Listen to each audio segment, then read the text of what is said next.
Okay, so now we're going to join our second round of the border. I'm going to do that by starting with a standing half double crochet.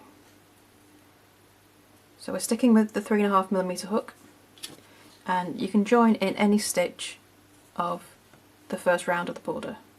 Oops, put yarn over first. There we go.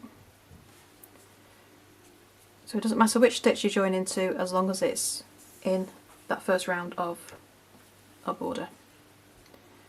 And all we're going to do is just half double crochet in every single stitch. That's it. You will be going round the panel with this stitch as well. Okay, so when you get to that, you just carry on. So you should go from the corner with round 1, which is coming up to now. Okay, so I'm in the first, where am I? 1, 2, 3. Yep, so that's the first stitch of the corner now. And then I'm going to go into the next stitch as well, the middle one. Now if you're going up to your panel, from this stitch you just carry on stitching into the first stitch of the side of your panel and just carry on up. If you're on to one of the bottom corners, then in this middle stitch of that set of 3 you're going to make 3 half double crochet. 1, 2 and 3.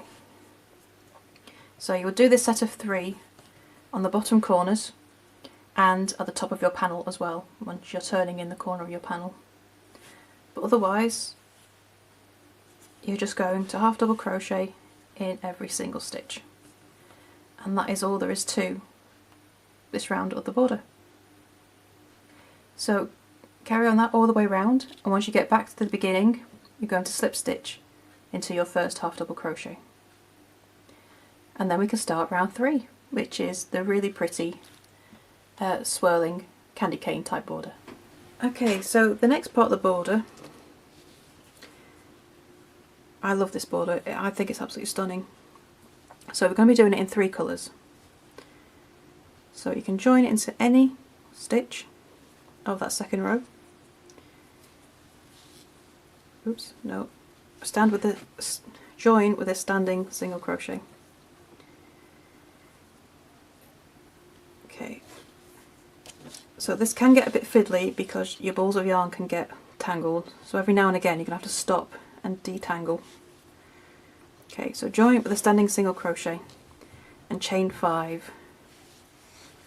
3, 4, 5. Now I'm going to pull up a loop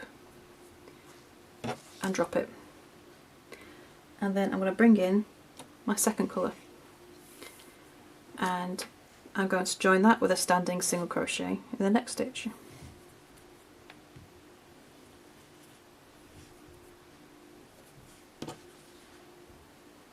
Into there. And again I'm going to chain 5. 1, 2, 3, 4, 5. Pull up a loop and drop it. Then I'm going to bring out my third colour. You can do this border with 2 colours. You can join as many or as few as you like, it just depends on how much you're willing to get your balls of yarn untangled. But I'm going to do it with 3. So in 2 colours, this is called the candy cane edging. Because if you do it in red and white, it looks like a candy cane. 1, 2, 3, 4, 5, and pull up a loop and drop. Okay, I've now got all 3 colours attached. So I'm going to go back to my first one, get the loop back on my hook, and I'm going to bring it in front of the others,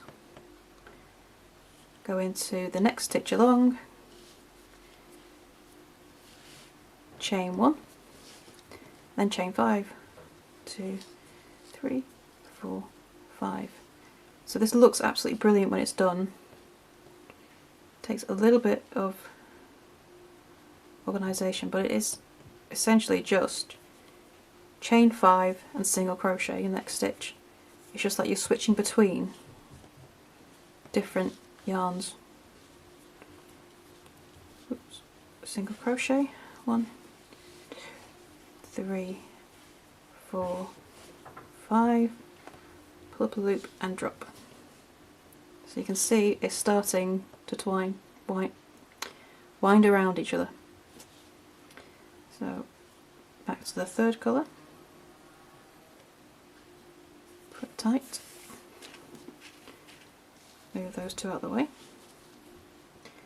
into the next stitch, single crochet and chain 5, 2, 3, 4, 5, and pull up a loop.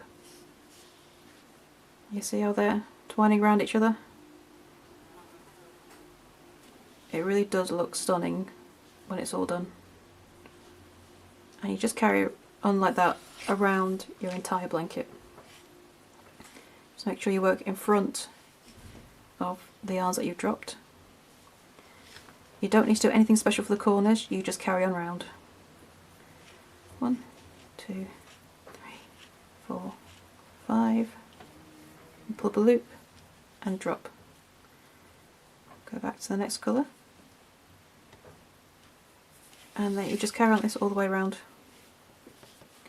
Every now and again you've got to stop and do a bit of a detangle because your yarns will bind around each other. 3, 4, 5. But other than that, that is all there is to it. And how pretty does that look? On both sides. And it's just loops of yarn all spinning around each other.